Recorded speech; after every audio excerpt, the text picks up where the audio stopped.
আমি স্পষ্ট দেখতে পাচ্ছি খুনের গঙ্গা আসতেছে বাংলাদেশের দিকে।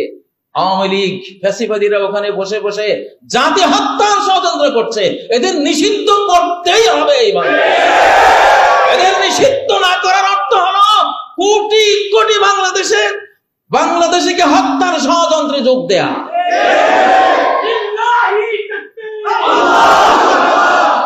মুসলিম যখন বেঈমানদের সাথে যোগ দেয় তখন মুসলিমদের মধ্যে হত্যাকাণ্ড নেমে আসে। মীর জাফর লাইভের সাথে যোগ দিয়েছিল, 200 বছরের হত্যাকাণ্ডের শিকার হয়েছিল। টিপু সুলতানের মতো বিশ্ববীর মহাবীর, তার অর্থমন্ত্রী প্রধানমন্ত্রী মীর সাদিক ইংরেজদের সাথে ষড়যন্ত্রে লিপ্ত হয়েছিল ভিতরে ভিতরে। সেই ষড়যন্ত্রে টিপু সুলতান নিহত হলো। গোটা হায়দ্রাবাদ বিশাল তার রাজ্য সাম্রাজ্য ইংরেজদের দখলে, তারপর হিন্দুদের দখলে চলে গেল। মুসলিমরা যখন বেঈমানি করে, মুনাফিকি করে, তখন বাদ বাকি মুসলিমদের এত বড় সর্বনাশ হয়।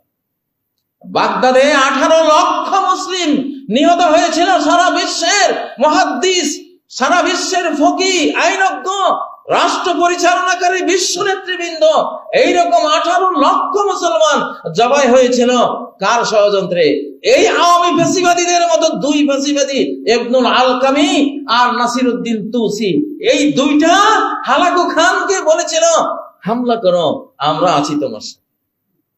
ওই 2টার ষড়যন্ত্রে 18 লক্ষ মুসলিম জাতির ক্রিম জ্ঞানী গুণী বিজ্ঞানী বাগদাদে নিহত হয়েছিল। ইতিহাস তো এটা। সেই ইতিহাস কথা বলে। গত রাত আজকের রাতের মতো কত মিল দুটো রাতে, কত মিল থাকে ইতিহাসে। প্রিয় ভাইয়েরা, এই যে ভারতে বসে বসে এরা কি করছে?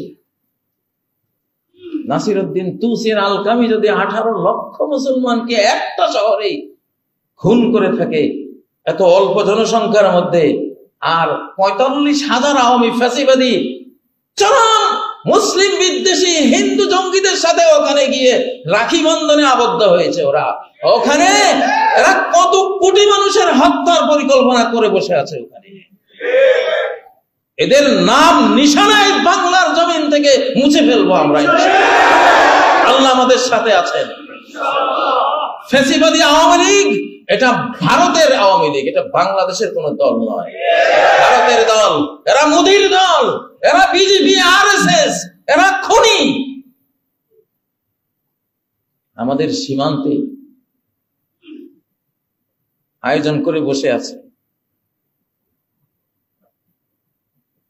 আয়োজন করে সম্পূর্ণ প্রস্তুতি নিয়ে বসে আছে। বাংলাদেশ বর্ডারে সৈনিকদেরকে পাঠিয়ে দিতে হবে এক্ষুনি, কাল বিলম্ব না করে। সরকারকে বলছি,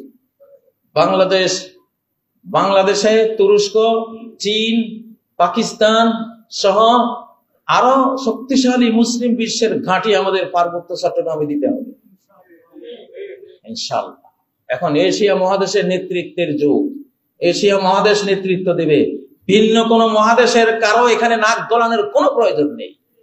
আমাদের এশিয়ার মধ্যে যে শক্তিগুলো আছে তারা আমাদের সাথে থাকবে ইনশাআল্লাহ। ওই মানবিক করিডোর ইসরায়েলি করিডোর, ওই আরাকান আর্মি ইসরায়েলি আর্মির প্রক্সি। ওখানে দ্বিতীয় ইসরায়েল রাষ্ট্র তৈরির জন্য আমেরিকা আসতেছে, জাতিসংঘ আসতেছে, বিশ্বের বড় বড় নোবেল বিজয়ীরা আসতেছে, মার্কিন প্রেসিডেন্টরা আসতেছে। কারণটা কি? এরা সবাই ইসরায়েলের খুদকুড়াখোর, জায়নিস্টদের পোষা দালাল। এরা এইখানে সর্বনাশটা করার জন্য আসতেছে। আর এই সর্বনাশে গুটি চালছে ইসরায়েলের নেতানিয়াহু, মোদী সরকার, আর আমাদের বাংলাদেশের ভিতরে যারা আছে ফ্যাসিবাদী। তারা ফ্যাসিবাদীদেরকে ক্ষমতার প্রতিটি চেয়ার থেকে উৎখাত করে ফেলা ফরজে আইন।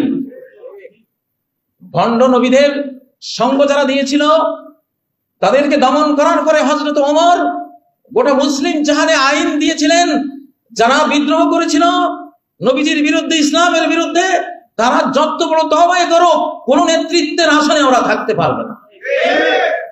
মুসলিমদের কোন সরদারি কোন পরিচালনা পর্ষদে তাদেরকে রাখা হবে না। আমর ইবনে মাদি কারিব একজন বীর যোদ্ধা ছিলেন, একাই 1000 সৈন্যের সমান লড়াকু মানুষ, এত বড় ক্ষমতা। ওমর বললেন, ওকে সাধারণ সৈনিক বানিয়ে রাখতে পারো, নেতৃত্বে রাখা যাবে না। একবার যেহেতু বিশ্বাসঘাতকতা করেছে, আবার যে করবে না, কে গ্যারান্টি দেবে?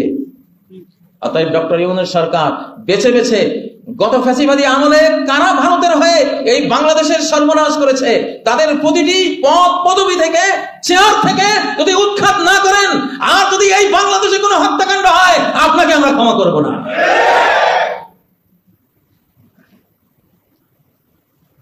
প্রিয় যুবক ভাইয়েরা, আসলে আমাকে বিষয়টা দেওয়া হয়েছে দিন প্রতিষ্ঠায় যুবকদের ভূমিকা। কথা এগুলি কি যুবকদের কাজে লাগবে না বুড়োদের কাজে লাগবে? আমি আল্লাহর উপরে ছেড়ে দিয়েছি, কথা উনি কোন দিকে নেয় সেদিকে যাবে।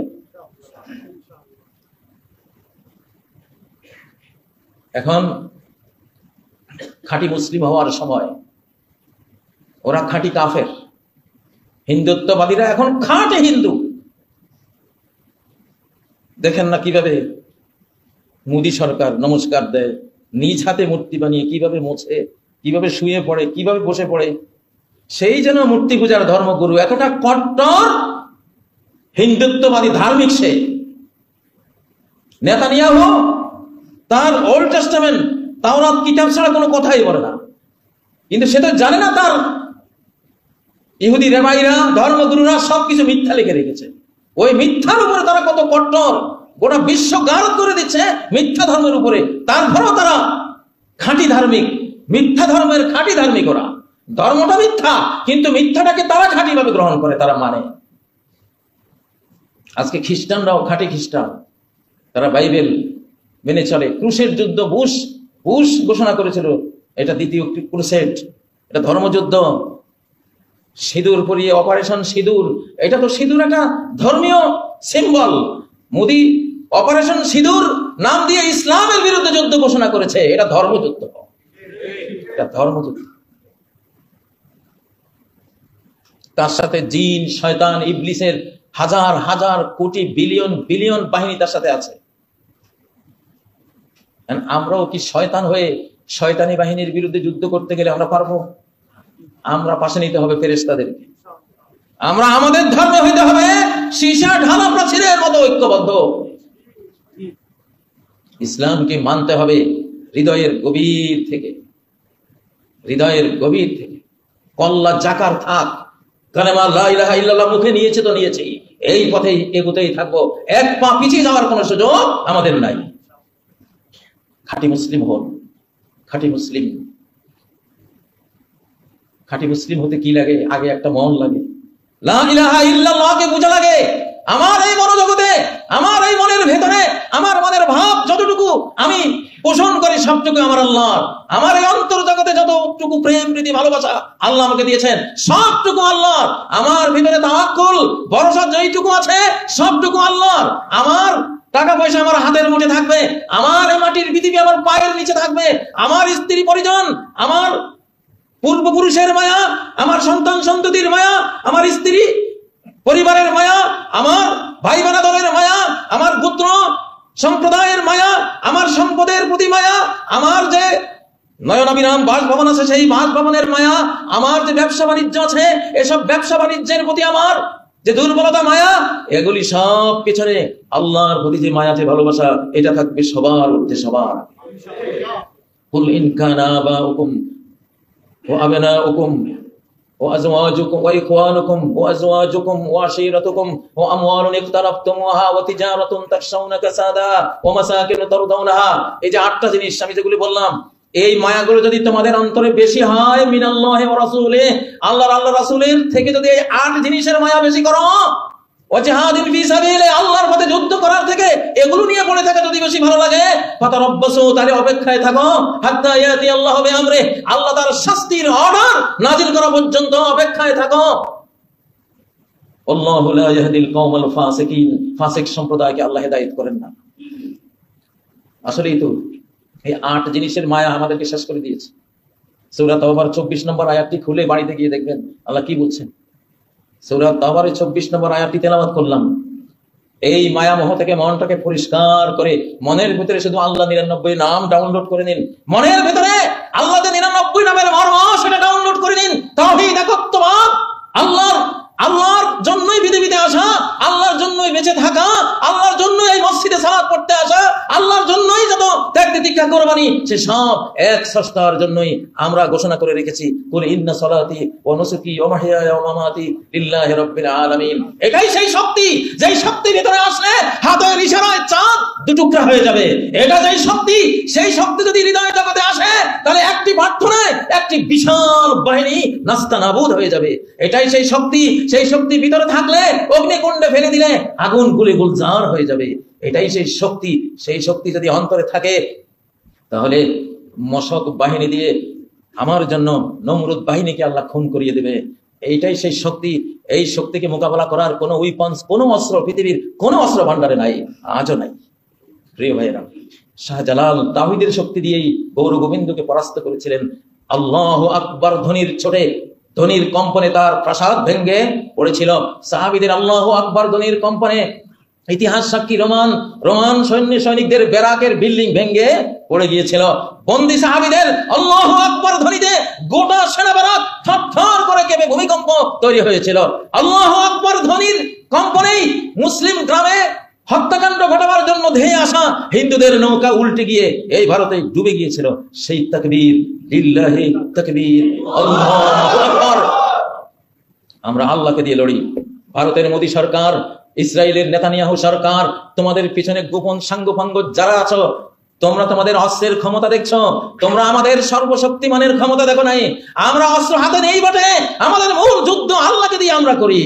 আমরা রব্বুল আলামিনকে দিয়ে যুদ্ধ করি। আল্লাহুম্মা বিকা নাজুলু, তোমাকে দিয়ে আমরা নড়াছড়া করি। ওয়াবিকা নাসুলু, তোমাকে দিয়ে আক্রমণ করি। ওয়াবিকা নুকাতিল, তোমাকে দিয়ে লড়াই করি, আর কিছু দিয়ে না। আমাদের হাতে রাইফেল দেখলে মনে করো না শুধু রাইফেল দিয়ে লড়ি। এই রাইফেলের পিছনে, রাইফেলের বাটন টিপলে যিনি এটাকে বিস্ফোরিত করবেন, সেই আল্লাহর হাত এখানে রয়েছে।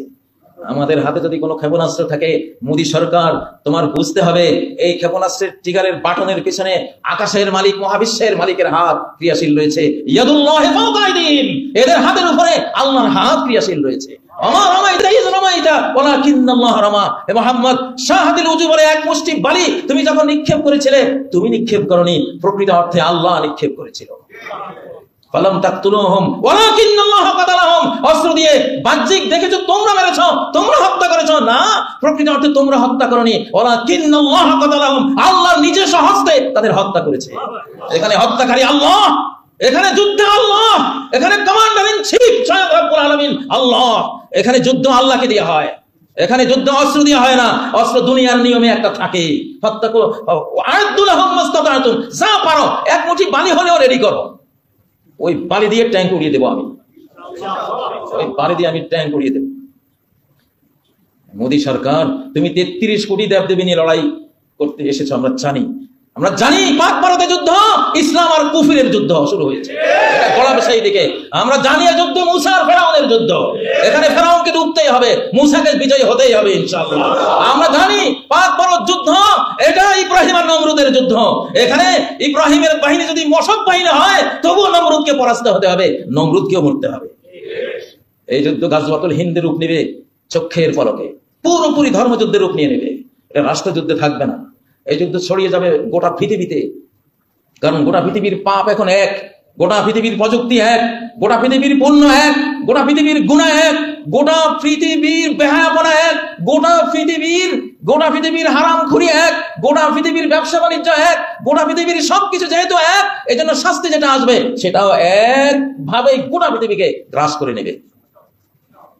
করোনা যেমন দেখতে দেখতে গোটা বিশ্বকে গ্রাস করেছিল, এই যুদ্ধ গোটা বিশ্বকে গ্রাস করবে। অতএব আমাদের এখন প্রস্তুতি নিতে হবে, আমাদের প্রস্তুতি নিতেই হবে। আমাদের হাতে বেশি সময় নেই। আমি ঘোষণা করে গেলাম আপনাদের সামনে, ইনশাআল্লাহ সিলেট থেকে শুরু হোক আমাদের এই বাংলাদেশ রক্ষার এই যুদ্ধের ট্রেনিং ইনশাআল্লাহ। সিলেট আল্লাহ থেকে সুবহানাকাল্লাহুম্মা ওয়া বিহামদিকা আশহাদু আল্লা ইলাহা ইল্লা আনতা আস্তাগফিরুকা ওয়া আতুবু ইলাইক। আসসালামু আলাইকুম ওয়া রাহমাতুল্লাহি ওয়া বারাকাতুহু।